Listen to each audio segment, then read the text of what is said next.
Hello, is this thing on? Do you think they can hear us? Nah, let's say it again.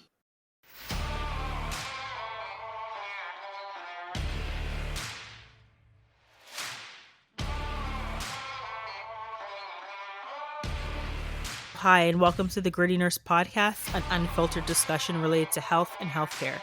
My name is Amie. And my name is Sara. And we are your podcast hosts. If you're listening on Apple Podcasts, Spotify, Google, iHeartRadio, Amazon, or any other podcast listening platform, don't forget to subscribe so you can get updates to when we have our latest episodes. Also, don't forget to rate and review us. And if you like what you're hearing and you love our advocacy work, don't forget to go to www.grittynurse.com and click on the donate button. As little as $1 or $2 a month for a total of $12 a year will help us with our monthly podcast costs, such as website hosting, our hosting platform, audio equipment, and the time and energy it takes us to put out good quality episodes. We thank you and we appreciate you.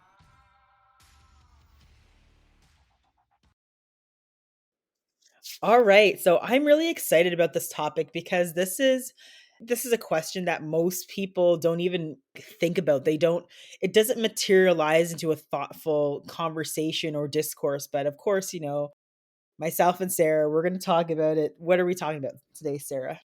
This has been eating away at me for months, honestly, and what we want to talk about today is why aren't there any famous nurses? And before you jump to say that there are famous nurses, I think when we're talking about the definition of famous, it's not just famous within certain circles of nursing or, certain areas, certain hospitals. It's like when we talk about famous, we're talking about pop culture, like household name. And Amie, I'm going to start this off by asking you, can you name a famous nurse? Okay, so yes, I can, but again, I'm going to preface this with the fact that I'm going to be naming a famous nurse who's notably famous within the last year or two. So Corey Bush is not Canadian. She's an American nurse, and she's considered famous not because of her nursing role, but because of the role that she held in terms of politics and getting voters out in Georgia. She's actually a politician by trade, had been a nurse, but her fame actually came through her politics and her policy and getting more Black people in marginalized communities to get out and vote during I guess it would be 2020 election. And that's what makes her famous, but not because of anything that she did as a nurse. Right. I'm not going to yes, I bet you if you ask any nurse, and I'm sure you're going to jump in here, we're going to get the same answer. Let's say it on the count of three. Famous nurses, one, 2, two, three. 3. Florence Florence Nightingale. Nightingale. And you know what? I asked quite a few non-nursing friends and they came up with the same answer. So what does that tell you about the culture of nursing? I want to give her credit where credit is due, but let's just be honest. She has been dead for like 100 years. And she came from a well-to-do British family. So we know that there is a lot of inherent privilege there, right? And we always talking about how history is written by the winners. But I know there are a lot of nurses throughout history that have shaped the profession who didn't get the credit they deserved. And probably I couldn't even name some of them. Yeah, no, I agree. And I actually did a quick little search, and anybody could do this. So I just typed in famous nurses, and there's 25 famous nurses. And when you look down, of course, number one is Florence Nightingale.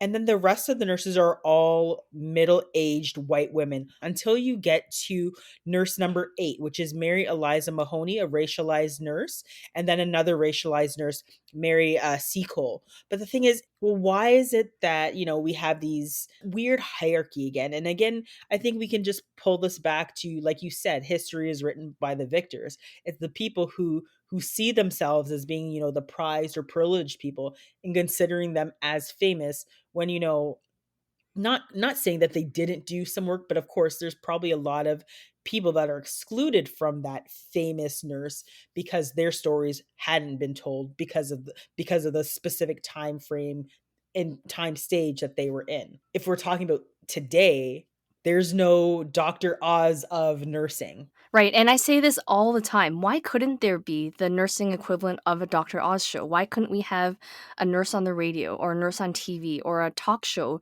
that has nurses, that features nurses, that talks about all of the issues that we come across day to day? And we can make it exciting. It doesn't have to be dry, just like us right now. Like it could be totally conversational. I just want to throw out a couple other people who were nurses. So just like Corey Bush, not famous for nursing, but people who are famous now who were nurses in the past who I didn't realize. One of them is Tina Turner. Really? Yeah, I came across that in my research. She actually Wow. served as a nurse's aide at a Jewish hospital in St. Louis. Another person is Naomi Judd. She Yes, used I to did know be, about her. I Mhm. didn't know that. She used to be an ICU nurse. Probably a little less famous is Bonnie Hunt. So the mom that was on Cheaper by the Dozen. Um, she was a nurse. In fact, she delayed her dreams of Hollywood to go to nursing school. Right, right. And then Robin Quivers, who is a radio talk show host, and I think she does something with Howard Stern. Oh, okay, okay. Hmm, hmm. Yeah, I mean, again, it just begs to question, and maybe we'll dig into this a little bit more, but like, why is there no famous nurse? So I think kind of on the surface of it, when you think about it, when you think about all of the health professionals that we find in fame or that are considered famous, I think top of mind really for me in terms of like what healthcare professional can you think that's famous? Top of mind is always a physician, right? And I think we have to think about, well, why is that? Why is it that, physicians tend to be seen more in these roles of being famous, even, these famous celebrity roles, even like we can talk about even Twitter, right? Look at all these people who have now gotten verified with their Twitter status. And I'd say the majority of them are physicians. I just feel like nurses, for whatever reason, we are still in the shadows. Like we are still in the shadows, seen as the handmaiden behind these people. So that's why we don't get the limelight. But I think there might be more to that too. I think I've been thinking a lot about this, and I think there's a lot of different reasons. So, number one is the media, right? So, when they go to look for somebody who's going to speak about certain topics, be a subject matter expert, that person is almost always a doctor. And I think even that goes for the same when we're talking about organizations. So when they're approached for somebody to sort of be the figurehead, be the public voice, they're always going to doctors as well. So I think Mhm. that's part of the issue. And we've talked about in other episodes how nurses are often afraid to be in the media. They're afraid to voice their opinion. So even, for example, during Nurses Week, during the pandemic, we were approached by a lot of different news outlets, and we wanted to pass the mic, we wanted to share the limelight, but we really couldn't find anybody for them to go to. And I think that's part of the history, right? Is that we've been so silenced. So even when the opportunity comes up, we're afraid because we don't know what this means. Like, I've never seen anybody do this. How do I talk to the media? It's like, it's completely fish out of water, foreign to everybody. Well, I'm going to play like a little bit of a devil's advocate there too, because I think it's like, okay, yeah, well, the media always asks physicians. Physicians are seen as experts. They know a lot about their field. Is it that nurses aren't seen as experts? Is it that we don't know a lot about the field of medicine, healthcare, and sciences? Like, I think nursing isn't seen as a STEM where it actually is. Like, nursing is a science, technology, education. Like, we do all that. We do that tech work, but a lot, we're just not seen in that light. So, are we less intelligent? Are we like, what exactly is precipitating the fact that we aren't seen or held in esteem as being experts? What do you think it is? I think part of it is the inaccurate portrayal of nursing too. So all of the stereotypes that come with it. And I say this a lot is if we don't get ourselves into the media and make our voices heard, then pop culture is going to write it for us. We've already seen that happen with the whole image of the sexy nurse, the nurse ratchet. All of these stereotypes are completely inaccurate. And then there was that show, actually I found out it's still on. That show Nurses is still Oh, going it on. still's going. It's still going somehow, and I mean, like, I can't imagine that there was very much input by nurses because it is just so inaccurate, and it's not, it's, like, not very entertaining to me either. It's like you said at the beginning, right? Like, the history is written by the victor. So nurses aren't seen as the victors. We aren't the ones that are, even if we might have come up with innovative things. I just feel that, we just aren't seen, like you said, well, we're not seen in the media. We're not seen as these outspoken types of people. And it just leaves people to say, "Okay, well, what they have to say is probably not important, so let's just not bother talking to them." Or maybe it's also just the fact that, like you said, physicians are more outspoken, or maybe it's also just that they're given more opportunity. I think it's all of those above that you mentioned. And I do think there is someone who is kind of coming out as what I would call a famous nurse. I don't know what you think, Amy, but Nurse Blake. So he's pretty popular these days. He's got like a ton of YouTube followers. He's going on a tour. He's got a cruise ship thing going on. I mean, I think he's done it really well. And I would like to see more of, I mean, I'm not saying that everything he's done is right, but he has certainly gotten pop culture status. I wouldn't say he's quite a household name, but like honestly, among nurses, like everybody knows Nurse Blake. I agree with you, and I shouldn't say everyone, because 'cause I've actually mentioned him to some other, like, Canadian nurses, and they're like, "Who are you talking about?" Oh, okay. But I think again, when I think about Nurse Blake and what he's famous for, he's not famous for his intelligence or, No. his innovation in terms of sciences or technology. He's famous because he's funny and because he takes the mickey out of nursing, right? He talks about nursing. Not I it's not I wouldn't say it's in a derogatory sense, but he talks about nursing in ways that, we as other nurses can identify, but in a more humorous way. So as much as he's considered famous, I don't think he's famous for the right reasons. He's famous because he's funny. Yeah. He's saying anything that's profound or anything that is, of great importance. I think it's great that we can connect because, you could watch a Nurse Blake video and be like, yeah, that's exactly how my preceptorship was, or blah, blah, blah. He has those like funny little videos on TikTok, but it's not like I consider him famous because he's created change. He's moved the needle on the nursing profession. He has done something innovative or is talking about anything that's of substance. I think that's the other part that we're missing as nurses. Not a lot of nurses come out and talk about political issues. They don't come out and talk about social issues. And to me, I feel that's kind of the niche. That's the bread and butter. That's where you can say, hey, this person is trying to make change, and nurses typically haven't been in that realm or that area. Yeah, for sure. Yeah, and I think whenever we do get attention in the media, it's for negative reasons. So when you think about nurse serial killers, right? There was Elizabeth Wettlaufer a few years back. There was Mhm. so much attention given to her and all of her crimes, which I won't get into, but I feel like we should have given equal attention to nurses that were doing productive things, that were actually moving the needle on social issues, political issues. Um, she's sort of become infamous and so really famous for the wrong reasons. If you can think of even just before our time kind of coming in and talking about, some of these issues, what nurses could you think of were out there talking about social issues, political issues that were frontline nurses? I don't and I always like to circle it back to, the frontline nurses or nurses who have been in practice for most of their life, because I feel that again, when we look at CEOs and we look at executives, they are in roles of privilege, right? They're more likely to be, considered the spokesperson for this community or this space. But really, I think it's so important to talk to the people who still doing the work, who still boots on the ground, handling patient care right at the bedside.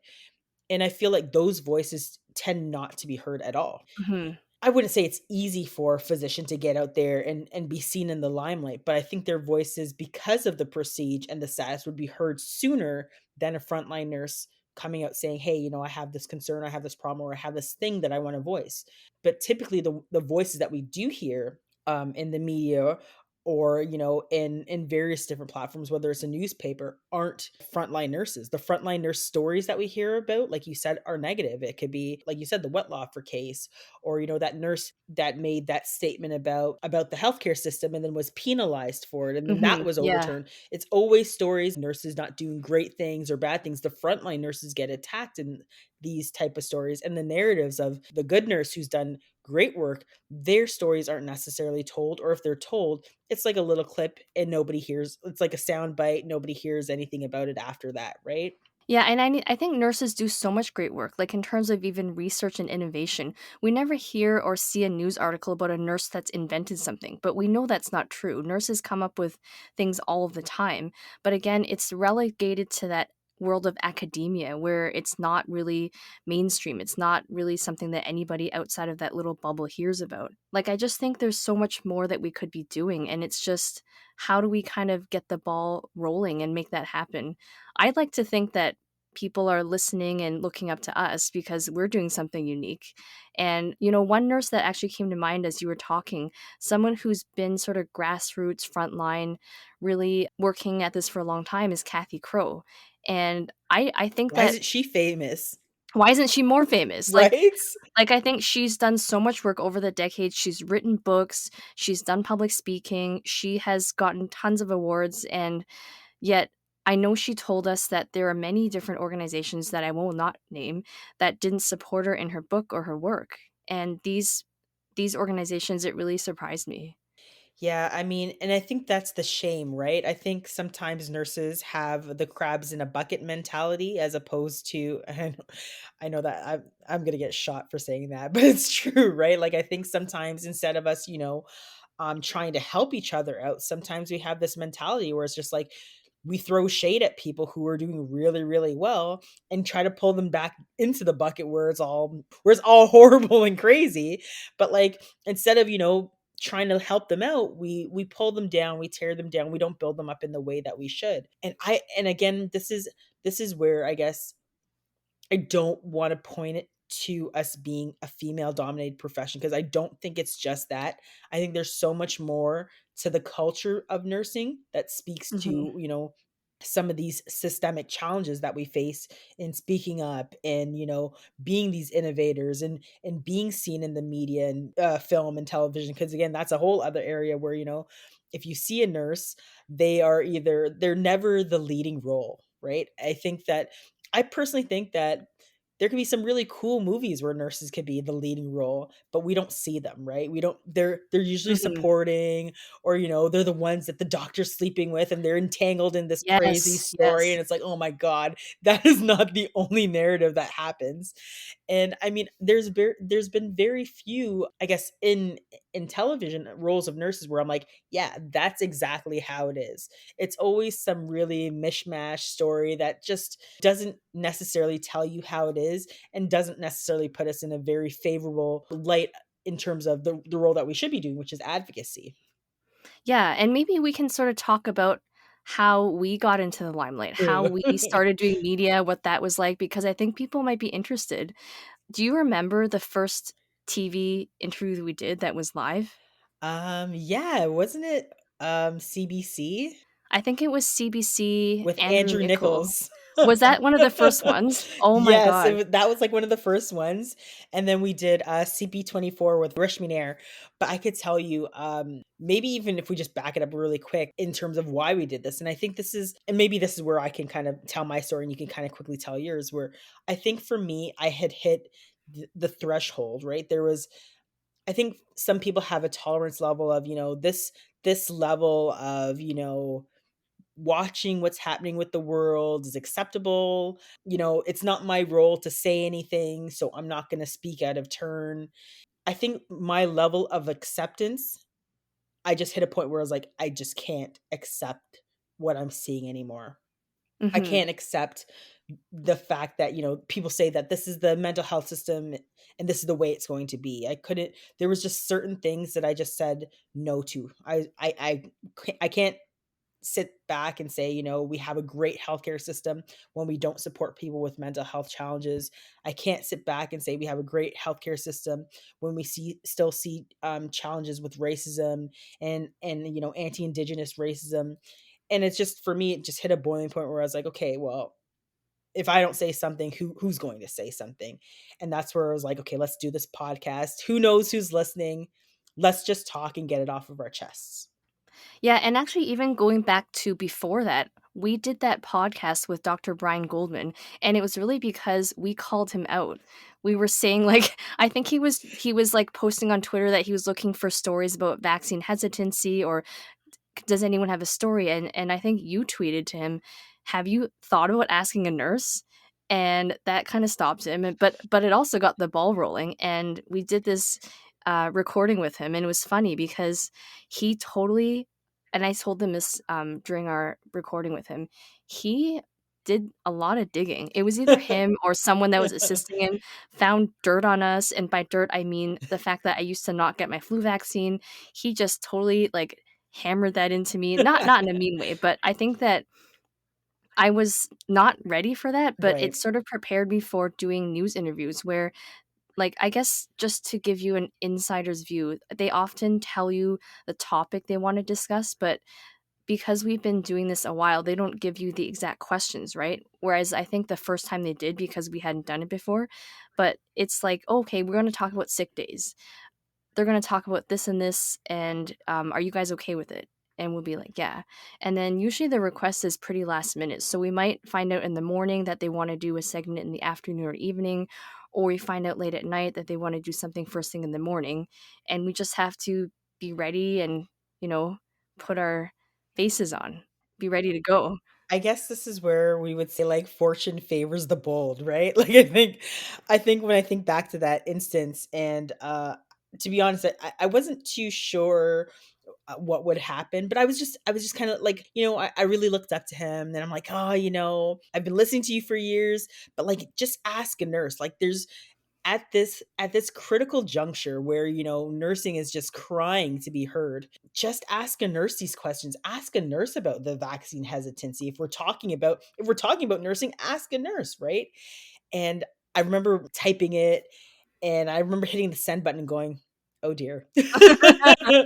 "Oh dear, what have I done?" And there's no undo on Twitter, and No, and and no. I just and I said to myself, "You know what? I think it's a valid question." And then I think it was, like, that same day that we heard from the CBC, and I was like, "Ah, what have I done?" But you know what? Again, I think this is where we need to see more nurses in these roles of leadership. I plead with my nursing colleagues to get out there and find out what your passion is, and put yourself in these roles. Put yourself out there to, examine and ask really difficult questions of other people to say, why is this the way it is? And not to go with the status quo. Like, the status quo actually is quite boring. And I think this is where, for example, myself, I'm now turning into a little bit of this history nerd where I'm just digging and asking why. Like, why does this have to be this way? Why is it that, maybe I'm turning back into, like, my 3-year-old self where I'm like, why do we have to do this? Why did this happen? Or where did this idea come from? And I think all these questions are hugely valid, but nursing as a whole hasn't been really taught. Oh gosh, don't take it this way.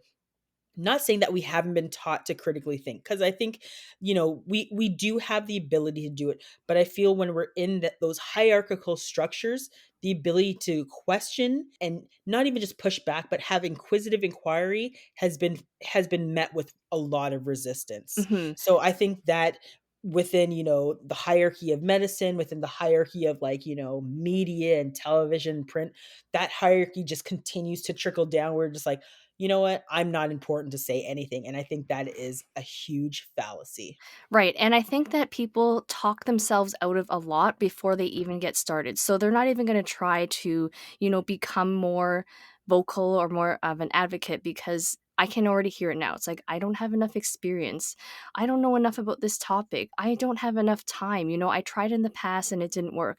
Well, I'm here to say that you and I started with nothing. We're not famous. We didn't have any connections. We didn't know what the hell we were doing with podcasting. We had no social media presence. All we had was each other and the will to make change and Right. just keep going. Like, honestly, I don't know how else to describe it. And I guess the other thing is not trying to be perfect, like just getting started. You don't have to have all your ducks in a row. You just have to get started and you have to keep going, really. Yeah, and I mean, I like that whole idea that you don't have to be perfect. I think there's again that idea or that fallacy that it's just like we're sold this idea that perfection is the goal. And I think that we have to understand that we're fallible, we make mistakes, but it's about learning from them and how to do things differently, how to see things, how to perceive things differently. And I think that that's kind of the way of the future. And I think a lot of people just don't see nurses as leaders.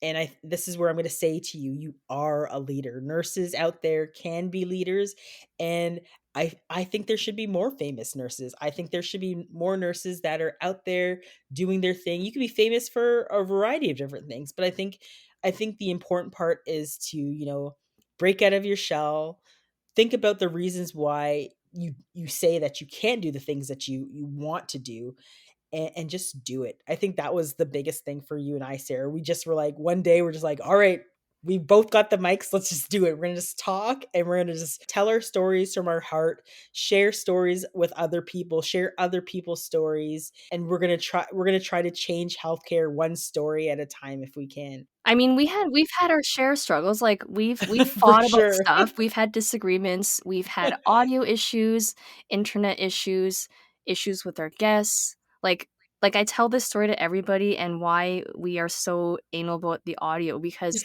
when we first did this, I literally used to call you on my cell phone, and we would record our tracks separately, and then I would send you my file, and you would merge it together, and that's what we did for a long time, and then we had a guest one day, and there was some kind of miscommunication where you had told her that we were gonna record her side, and she thought I think she thought we were recording her, and we thought she was recording her own track. Long story short, we didn't have her track, Right. and we had to re-record with her, and then I think with your cousin Matthew, I think we had other Yes, I remember issues what happened with where him, we were his like headphones. we were, like, in such a good we were having such good momentum, and then he stood up and his laptop closed.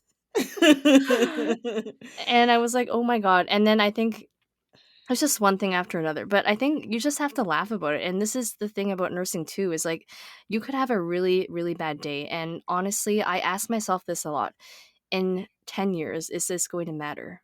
If the answer is no, then you need to just, let it roll off your shoulders and keep going. Yeah, and I think the other thing that we've learned through doing this work too is the ability to be humble, right? And I know that sounds really weird to say, to be humble, but I think it's more about, you know, if we mess up or we've made a mistake or we've said something wrong, it's okay to be like, wow, yeah, like that was not correct, or to redact and say that's not how I meant it, or I actually was incorrect in that thinking or whatever. And I think it's about growth, right?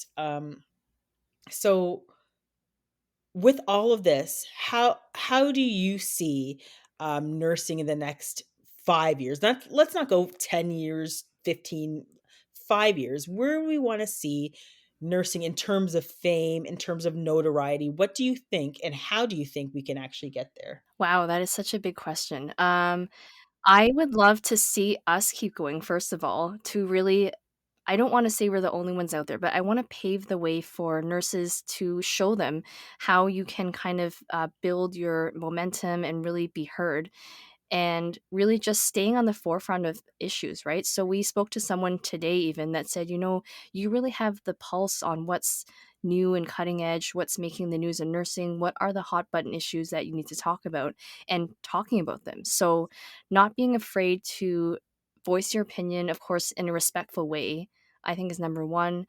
Um, I would love to see more nurses doing things like writing articles for the media, being interviewed. Um, I don't know. I want to see more nurses active on social media, and I know a lot of nurses either don't know how to do it or say they don't have time, or they don't want to go there. But again, I think it's breaking down those barriers. It's like, why do you feel this way, and what can you do to overcome it? Like, you and I have full time jobs, we have kids, we just find a way to make it work. We make it sustainable. So, we record late at night because that's the only time we have quiet. And I think it's so easy to not do something when you don't know how to do it. But really, it's about just being yourself and trying to make a difference, and knowing that not every day is going to be perfect. Like, now that we're doing this more and people are listening, we get shade. I mean, we get we get comments, we get negative emails, like, more often than you would think. And it's just knowing how to roll with the punches, and knowing that no matter what you do, somebody's gonna like it and someone else is not gonna like it. Right. And I think the other piece for me in terms of, how do we get there? How do we get to this point where, you can say, "Oh, I know that particular nurse and she's a famous nurse because of, the change that she's made or he has made related to, I don't know, and let's say it's anti-racism, or the change that they've made to the innovation related to breast pumps, or I don't know, it could be anything, whatever that person's passion is. I think that whatever your passion is, you should take that and you should learn as much about it as you can, and just open up your voice and lend your opinion and your guidance and your thoughts about that subject. And take it upon yourself to learn more about, like, what's happening in the world. I think it's so important for not even just nurses, but anybody else to be aware of what's happening. Have a critical eye in terms of, the information that you get, and make sure that you do your own homework and your own research.